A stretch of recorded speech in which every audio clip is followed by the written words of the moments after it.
So this is the first robot you should build with the BrickPi. As you can see, it's super simple to build in terms of Lego. We have step-by-step instructions on our website for how to assemble this. It has only 2 motors, and they're both connected to the back of the BrickPi in these 2 motor ports. It's powered by a 9-volt battery, which we'll attach here. You can see the Raspberry Pi down here.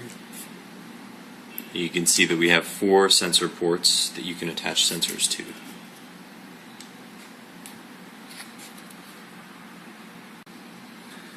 This model is attached to the bottom of the Legos with the holes you can see on the case for the Raspberry Pi. It marries up quite neatly, and you can build a great robot around that.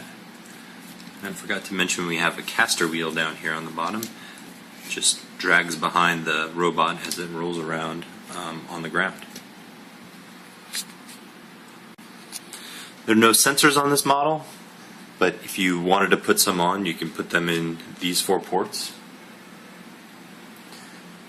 One of the other features we're not going to use on this model are the 2 LEDs that come here, bright blue LEDs.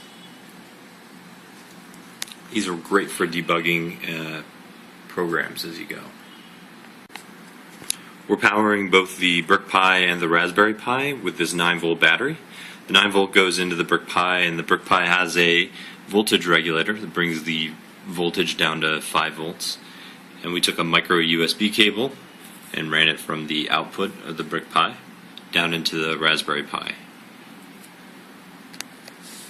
So we're now free from the wall. On this project we've got a little Wi-Fi, if you can see that, you can see the little Wi-Fi dongle that's attached to via USB there. The Python program is very simple. We've already enabled I2C on the Raspberry Pi, and this program runs when the Raspberry Pi powers up. You can find this program on our GitHub repository. The program logs the Raspberry Pi onto the local network and sets up a TCP server. So to control the robot, just start a connection on Raspberry Pi with the terminal program. Once I have that connection, I can control where the robot goes with the keypad. So to connect to the BrickPi, I'm going to go ahead and run PuTTY. I'm logging on to the IP that's set for it at port 5002. Control the BrickPi with the keypad. I go 8 for forward, and then hit return, and then 5 for stop. 4 and 6 go left and right. 7 and 9 merge right and left. 2 goes back, and 5 stops.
And that is the BrickPi.